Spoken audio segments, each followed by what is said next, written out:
Normal não significa saudável, significa comum, porque a estatística mede multidões, mas quem revela o indivíduo é a biologia.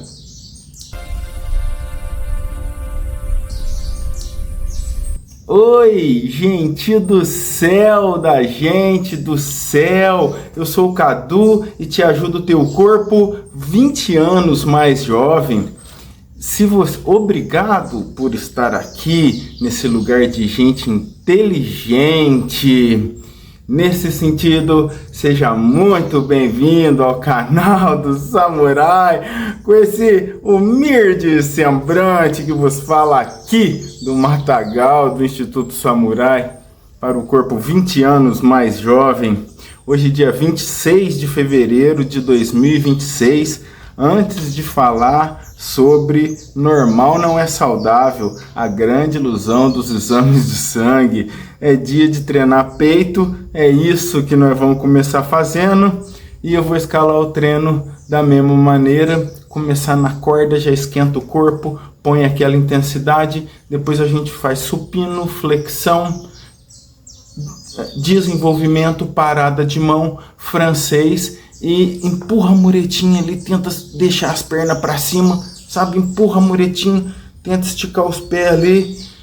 Eu queria fazer a paralela, infelizmente vai ter que ser aquele ali mesmo.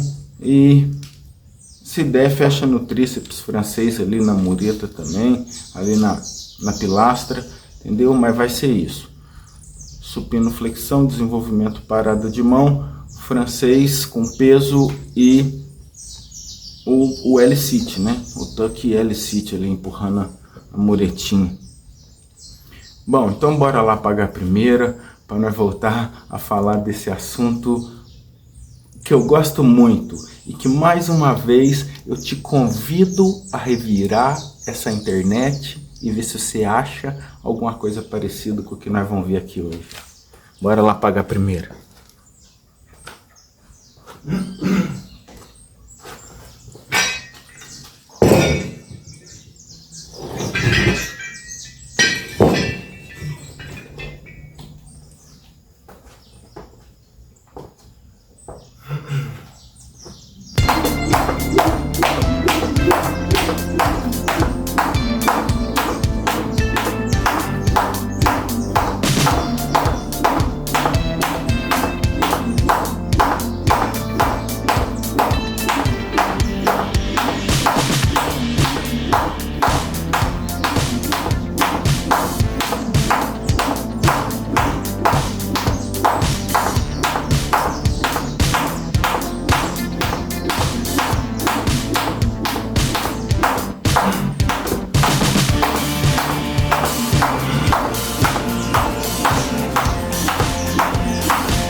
Ixi, se deu, gente do céu. Eu me sinto até melhor. Essa aqui é a verdade.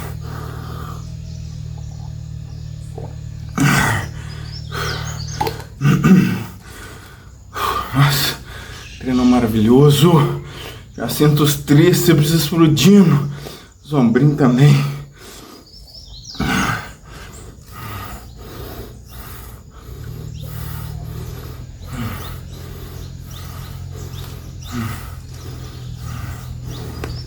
Cinco. Vai gostar, hein?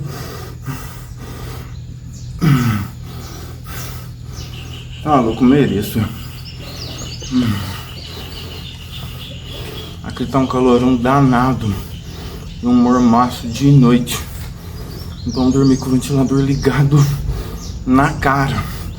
E eu senti que isso produziu mais catarro do que o convencional, né? Mas podemos nos alegrar, porque eu doemos depois da manhã. Glória a Deus, me aguardem. Bom, bora lá falar de normal não é sinônimo de saúde. Conversar de exame de sangue. Só que é aquela coisa, né? A gente fala em sangue, nós lembramos da única promessa verdadeira desse mundo, que é a restauração do alaúde. Porque Jesus não brinca de ser Deus. Ele morreu e ressuscitou para cumprir a promessa dele. A restauração do alaúde é a única promessa verdadeira desse mundo, porque todas as outras vão ser enterradas com seus donos. Muito obrigado, então, a Deus que se envolveu num sacrifício imenso de dor e de sangue na pessoa de Jesus para nossa redenção. Coisa linda, inimaginável. Chão de ouro, portão de pérola, coroa na cabeça, veste de linho fino. Inimaginável. Obrigado, muito obrigado, Deus. Esse é o tema da nossa mais doce reflexão e pode nos, muitas vezes, chega a nos comover até as lágrimas, porque é inimaginável. A gente lembra de coisas passadas e futuras e é tema de doce reflexão. Bom, bora lá pro assunto. Existe um erro silencioso que acontece na saúde moderna. A maioria das pessoas acredita que estar dentro do valor de referência significa estar saudável. Mas normalidade estatística é diferente de normalidade biológica. Os valores de referência dos exames são construídos a partir de médias populacionais. Geralmente utilizam uma mediana ou média com 2 desvios padrões para mais ou para menos, o que engloba aproximadamente 95% da população estudada. Isso significa que normal representa onde a maioria das pessoas está e não onde está o melhor funcionamento fisiológico. Aqui está o ponto central: estatística mede frequência, biologia mede função. Se a população apresenta, presta atenção, altos níveis de resistência insulínica, inflamação crônica, sobrepeso e sedentarismo, a média populacional não representa excelência metabólica. Representa apenas o comum. E comum não significa ideal. Para nós entender melhor o conceito do corpo 20 anos mais jovem, organizaremos a saúde em 3 pilares. Os antecedentes, que são as predisposições genéticas e o histórico familiar. Os gatilhos, que são o estresse, a privação do sono, as toxinas, sedentarismo, gulesmada de todo tipo, né? Vários tipos de toxina, pode ser alimento, medicamento, patógeno, aquela coiseira aiada, é tudo gatilho ambiental, entendeu? E o terceiro são os mediadores, que simbolizam os processos mensuráveis, como inflamação crônica de baixo grau, alterações hormonais e resistência insulínica. Escuta essa, vê se você já escutou alguém falar assim. A genética carrega a possibilidade, o ambiente a ativa e o mediador a perpetua. Olha que facilidade que ficou de entender desse jeito. É a metáfora do revólver. O revólver é a genética, o gatilho é o ambiente e a munição o processo inflamatório. Esperar sintomas para agir é esperar a enfermidade se manifestar, mas doença biológica pode existir antes da manifestação clínica. Se ligou? É aquela doença, é aquela coisa. Esperar, o melhor tratamento é sempre a prevenção. Esperar a doença se manifestar para começar a tratar é o mesmo que começar a fabricação das armas depois que a guerra já começou. É intervir tardiamente. É justamente aí que a interpretação faz a diferença. Bom, agora é a melhor parte. Então, já vou logo dar o aviso. A gente faz a segunda e volta para aquele conteúdo que é pote de ouro sem precisar encontrar final de arco-íris. Antes de continuar, um aviso esclarecedor. Esse conteúdo tem caráter exclusivamente educacional e reflexivo. Ele não substitui avaliação médica individualizada, diagnóstico ou prescrição. Exames laboratoriais precisam ser interpretados por profissionais habilitados, considerando história clínica, exame físico e contexto individual. Nenhuma conduta deve ser iniciada ou modificada com base apenas nesse vídeo.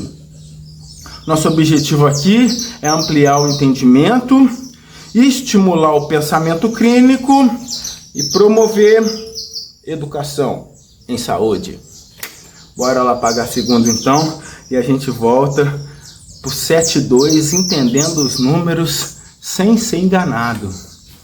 Bora lá pagar mais uma, que esse daqui é daqueles.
As ideias desse neguinho.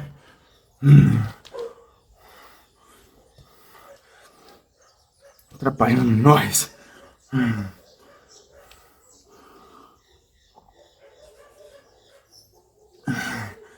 Bora pra melhor parte.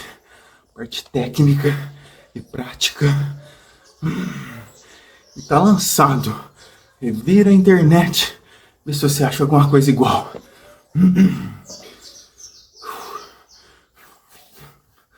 Só recuperar o fôlego um cadinho.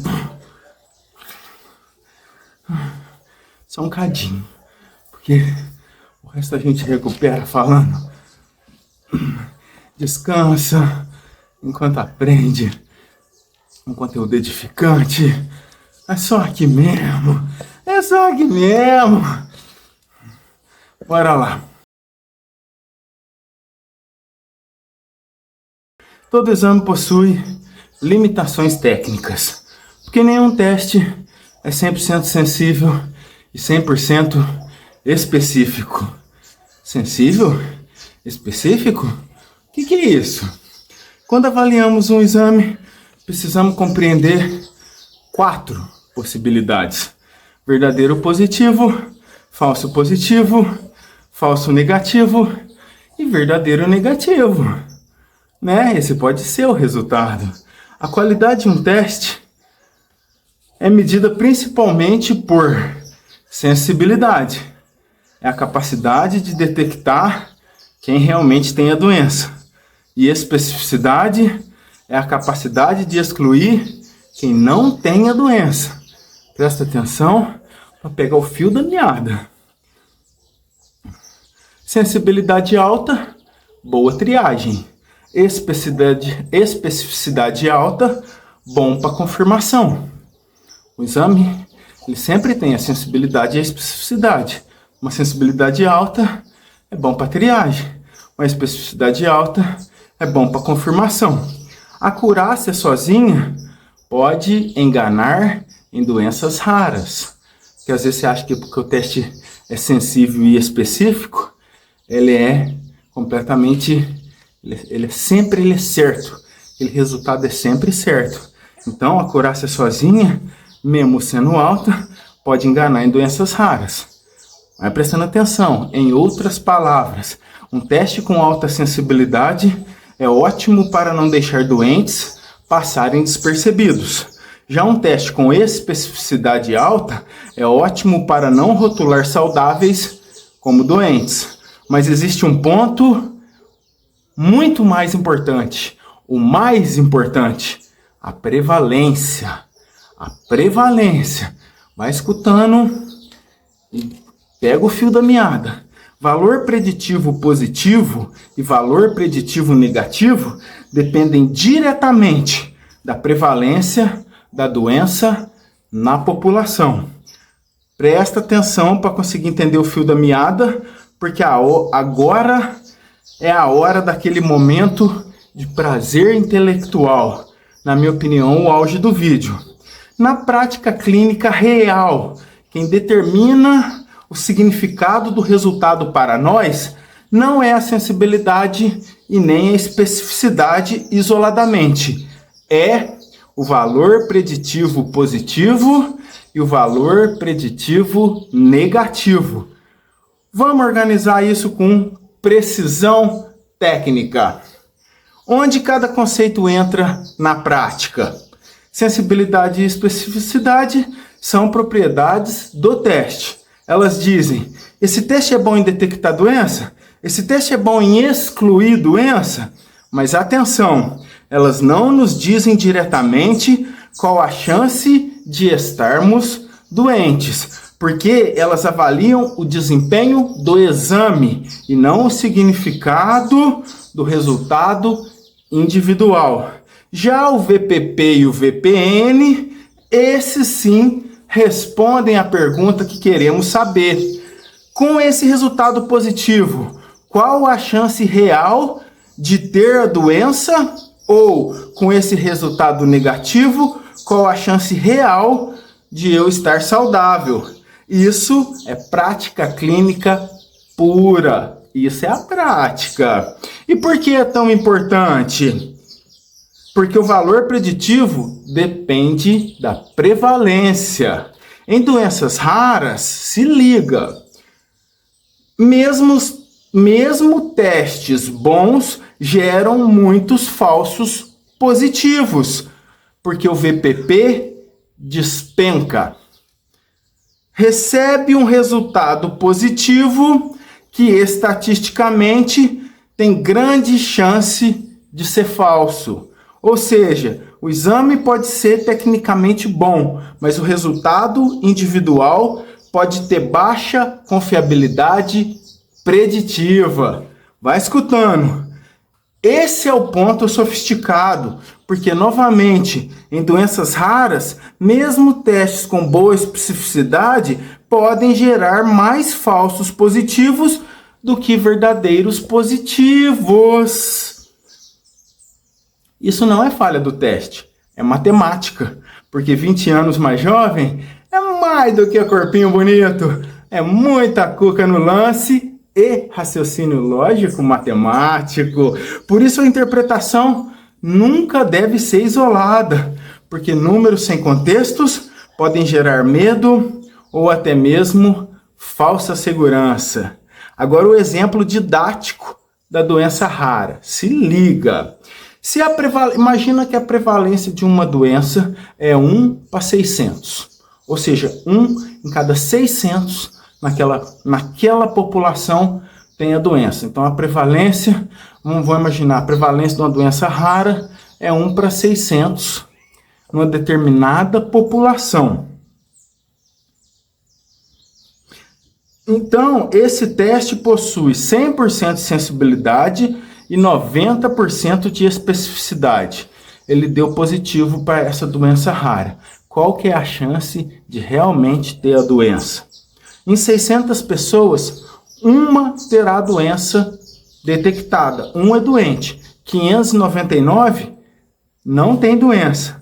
Ou seja, 10% de 599 é 59,9. Vamos arredondar para 60. Então ele vai ter 60 falso positivo.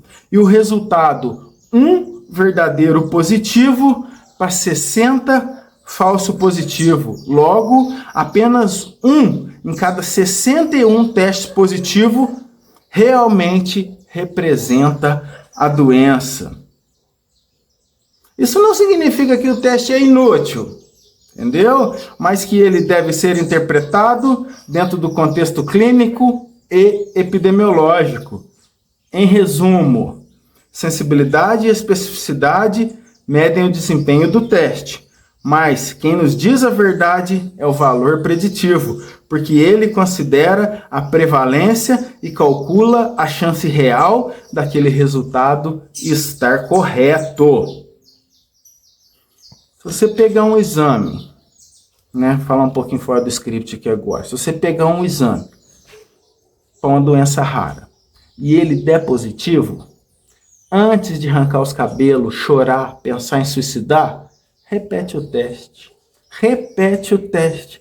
Sabe por quê? Muitas vezes a prevalência é muito maior do que 1 para 600. É 1 para 1.000, 1 para 2.000. E muitas vezes a especificidade do teste é bem menor do que 90%. Ou seja, na prática, pode não ser esse resultado. Entendeu? Repete o teste, repete o teste, repete o teste.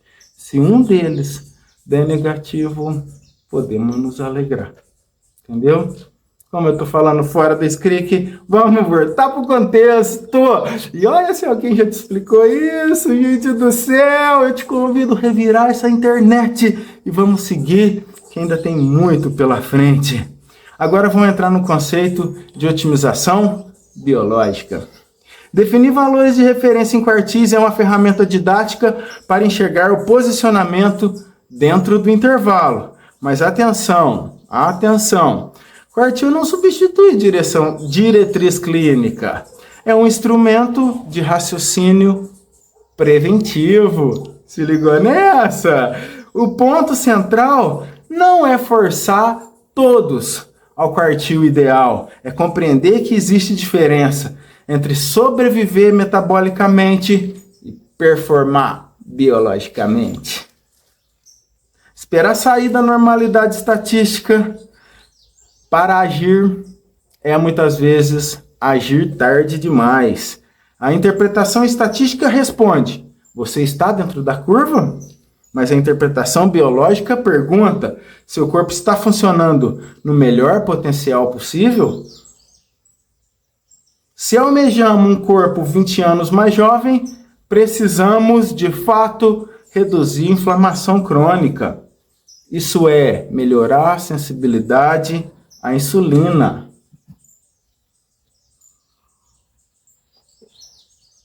Um corpo biologicamente mais jovem tem uma inflamação crônica reduzida, uma sensibilidade à insulina boa. Corrigir déficits nutricionais. Como que fazemos isso? Principalmente recuperando a capacidade digestiva. Porque senão vamos ficar tomando pílula a vida inteira. Aí tem as pessoas que falam que tem que tomar pílula porque o chão está morto e o alimento sem nutriente. Pode ser que sim, porque o manejo realmente é agressivo, mas a vida brota da morte e Deus mostra para nós até a outra face dele, e isso com certeza pode ser mudado se mudar. Se esse povo que chama o meu nome mudar e arrepender, eu ouvirei do céu e salvarei a terra. Assim que está escrito lá, acho que é Jeremias 33:3, eu acho que é isso mesmo. Não sei. Bom, corrigir deficiências nutricionais, isso é cuidar da capacidade digestiva, principalmente recuperar a capacidade digestiva. O estangrim é um músculo, ele precisa de treino de força, ele precisa de iodo, Iodo é um nutriente indispensável, gente do céu. Difícil falar sobre ele. Ainda vai vir uma coisa muito boa sobre isso, mas ele é indispensável. Só que tem que tomar cuidado, porque às vezes usa o iodo e o corpo está muito inflamado e ele faz um detox muito rápido e ele atiça a tireoide, entendeu? Então tem que analisar todo o contexto. Vamos voltar para o SCRIC, corrigir deficiência nutricional, melhorar a capacidade digestiva, entendeu? Vamos seguir. Dormir melhor, diminuir gatilhos ambientais, remover todo tipo de agente inflamatório possível, desde o estresse, o sedentarismo, a desidratação, a toxina, o alimento, o gulesma, o patógeno, o medicamento que também é toxina, entendeu? E veja bem, se eu tomo os remédios da minha avó que está doente, eu fico doente. Como que um remédio que me deu, um medicamento que deixa um são doente, vai fazer uma doentificação? Entendeu? Então tem que remover agente inflamatório, e medicamento é agente inflamatório. E por que não monitorar mediadores antes da enfermidade?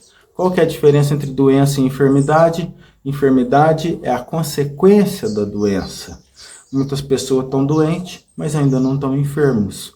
Elas vão ficar enfermas quando aparecer a consequência daquela doença. Quando aparecer o sinal, o sintoma, entendeu? Monitorar mediadores antes da enfermidade, porque saúde não é ausência de doença detectável, é presença de eficiência metabólica. Se ligou? Bora fazer a terceira então? O fechamento impactante e memorável. Pagar logo esse treinão. Glória a Deus, a melhor hora do dia. Uma molhadinha de leve na boca. E aquele cravinho maneiro. Pode desentupir o nariz e tudo mais. Sabe como? Tá bom. Vamos.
Nossa, se valeu. Se valeu, gente do céu. Tá pago. Tá muito bem pago. E aí, treinou comigo? Esse treinão é top demais. A escalação titular do treino de peito tem uma cadência muito boa. É lógico assim, que em vez da mureta, eu podia fazer a barra paralela, né? E tentar segurar ali as perninhas depois de realizar a barra paralela. E como eu quero gravar, eu vou arrumar um jeito de colocar a paralela no meu treino de peito. Arma. Mas assim, valeu e valeu demais. Começar na corda ali é inexplicável. Já faz o cardio, né? Pra quem gosta. E coloca muita intensidade. O ombrinho já fica sentido. 1 kg de corda. 13 milímetros de espessura. Top demais. Já passa pro supino ali. Você já sente a coluna chegando no lugar quando você deita ali. Empurra. Isola bem o peito, supinão. Maneiro demais. Aí vamos para... Foi para flexão diamante. Dá para sentir bem o peitoral aqui em cima. Aliás, dá licencinha que eu vou... Tirar a camiseta para enxugar o suor. Não é não? Oh, glória a Deus. Então, como eu ia dizendo, você empurra bem aqui em cima. Dá para sentir bem o peitoral na flexão diamante, principalmente nas últimas ali, quando tá sem energia, só de segurar aqui em cima, já sente o peito inteirinho queimando, do meio até a lateral. É bom pra caramba. E tem que fazer. Alguma coisinha tem que ser feito, né? E tem que pôr intensidade para crescer músculo, melhorar a sensibilidade da insulina e tudo tal, entendeu? Então, que estávamos falando. Já vim grudou aqui no pão dos dedos.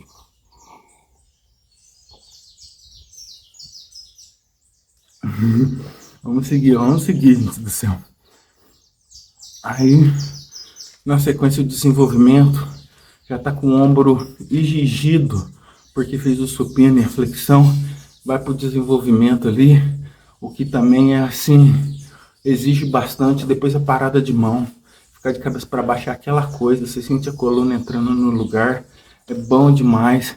O tríceps francês, trabalha muito bem o tríceps, depois empurrando a mureta ali, é o corpo inteiro, é bom demais.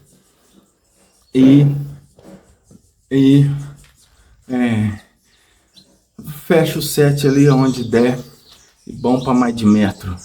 Bom, vamos lá para o nosso fechamento. A estatística mede a maioria, mas nossas mães sempre nos disseram que nós não éramos todo mundo. Tenho certeza que você já ouviu isso, você não é todo mundo. Normal é estar na curva. Extraordinário é otimizar a biologia. Se a média da população está inflamada, cansada e resistente à insulina, está na média, pode não ser tão seguro assim. Pode ser, é um sinal de alerta. O corpo 20 anos mais jovem nunca será um fruto milagroso, uma pílula mágica ou um atalho metabólico. É decisão. Decisão de interpretar, de agir antes do colapso. Decisão de sair da normalidade estatística e entrar na excelência fisiológica. Porque saúde real não é só estar dentro do valor de referência, é estar no nosso melhor potencial biológico e no shape 20 anos mais jovem. Até mais, meus amigos.